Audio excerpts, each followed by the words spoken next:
What's up, Melanated family? This is your boy Harrison from MelanatedFathers.com and Melanated Fathers TV. And this is another video entitled, What's the Scenario? So every week or so, I come to you guys with a video titled, What's the Scenario? Where we basically talk about a specific scenario facing our country, facing our families, facing our children, our relationships, whatever it may be, right?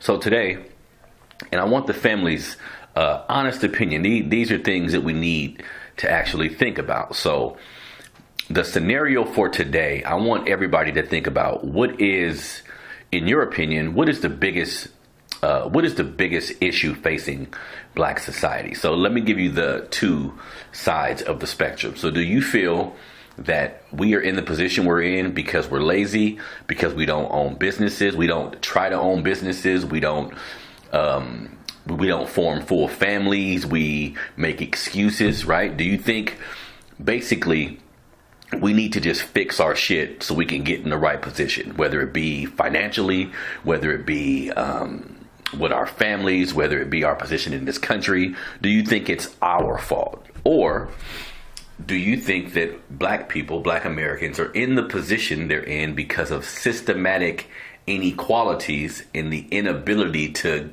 pull ourselves up from these inequalities because they've been so effective and so deliberate over the years? Now, the reason why I bring up this argument, because I seen a debate yesterday, really, it was really powerful to me to actually watch it. It was a debate between rapper Mysonne, who's a political activist, rapper as well, and this brother that I'm not too familiar with, but I familiarized myself a little bit with today. His name is King Face.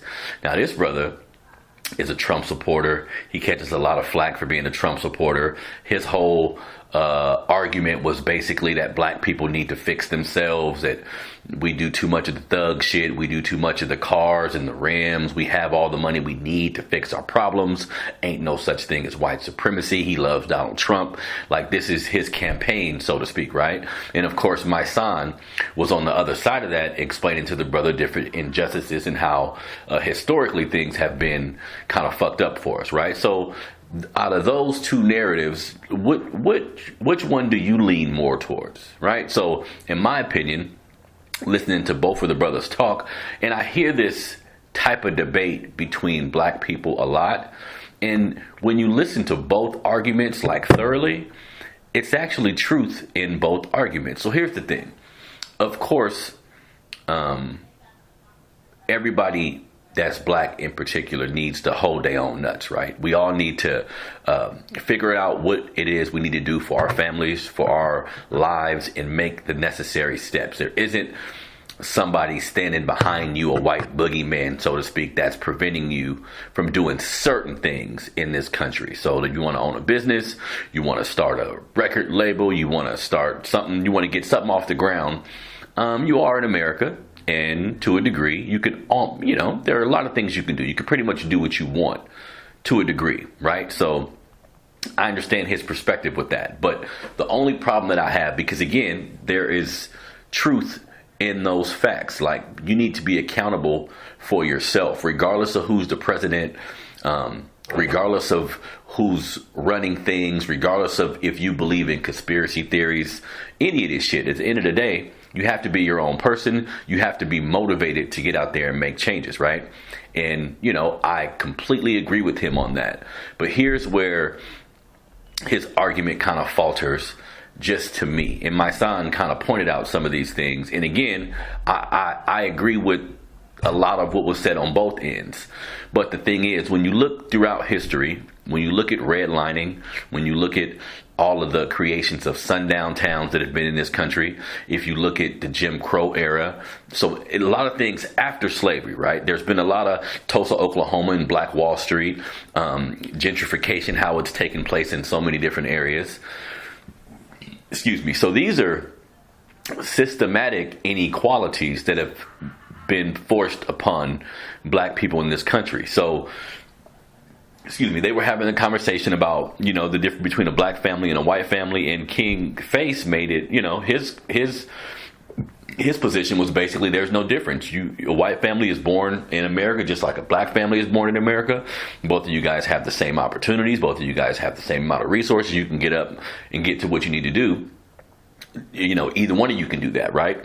And I think, I understand that perspective a little bit, but you have to factor in all of the systematic inequalities that we've had to face and still face to this day. So yeah, you can have a black child who's born without a born without a dad, maybe mom on drugs, don't have a lot of money.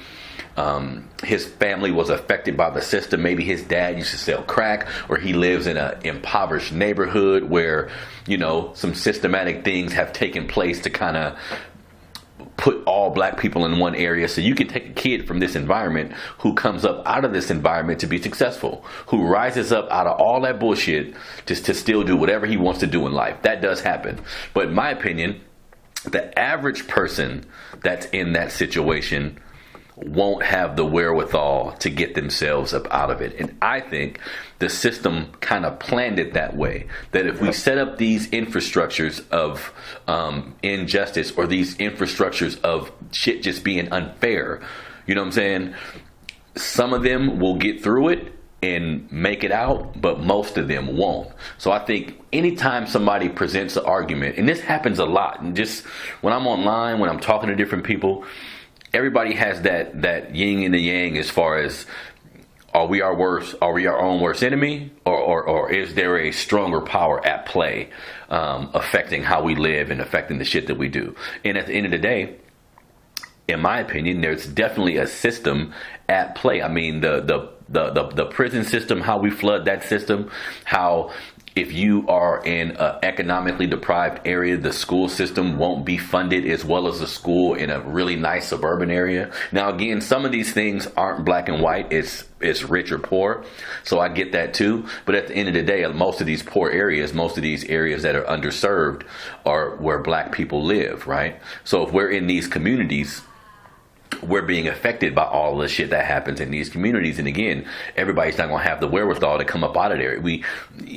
I think it's important to look at statistics and look at just the information that we have out there available to us. I follow a dude named Antonio Moore. Antonio Moore, he's a lawyer. He's an activist. He has a YouTube channel where he talks a lot about the numbers based on the inequality in his country.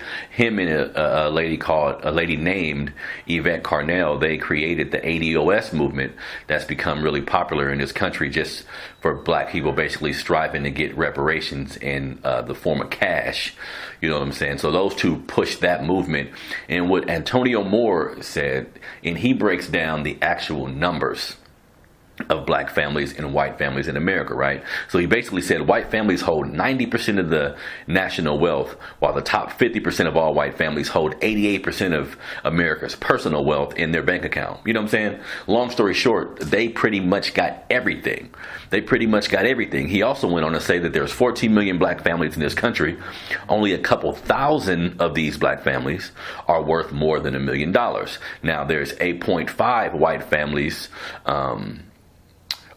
there's 8.5 white families that are worth more than $1 million themselves, right? So when you look at these numbers, I guess that's what it boils down to. When you look at these numbers, how do you digest what you're looking at? I guess some of us see these numbers and say, well, shit, black folks just need to do better. When I see these numbers, this speaks to a system that's been put in play.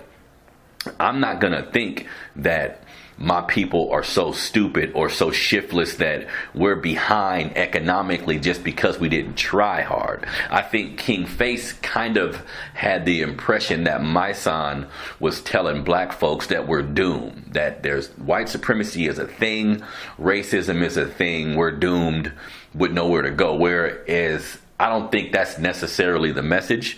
There's nothing wrong with coming to an understanding that there's a system in play that can affect you. And if you're black in this country, it tends to affect you a little more, just how unfair shit is. So there's nothing wrong with preparing or getting the best understanding of this system so you can maneuver through it. Because at the end of the day, you still have to maneuver through it. You still have to make strides for improvement for you and your family, right? But to not understand, and this is my opinion, to not understand how racism works, to not understand how all of these structural situations that have put us behind other races of people, I think we would be foolish to believe that some of these inequalities aren't still in play today. I know some of the things I mentioned, you know, the redlining, the sundown towns, the Jim Crow, all these things aren't in effect as much as they were, but they're still in effect today. So we have to deal with these things, right? You know what I'm saying? So let's think about that, y'all. What side of the spectrum are you on when it comes to the black struggle? Is there a system that's fucking us up that we need to learn how to maneuver around? Or is the system just in our head and we just need to pick ourselves up by our bootstraps and do better? You feel me? So let's talk about that. Let's think about that. This has been another What's the Scenario?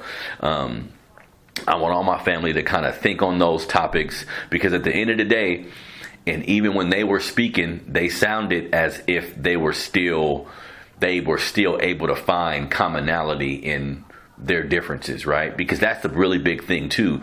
Just because you don't agree with what someone black says, if you feel that they're pure and in their heart their whole goal is to see us do better, then we need to figure out a way to work together, right? So that's been another episode of What's the Scenario, man. Please go to melanatedfathers.com, go to Melanated Fathers TV, follow the YouTube page, hit that notification bell so you can know when new videos drop. I'm gone.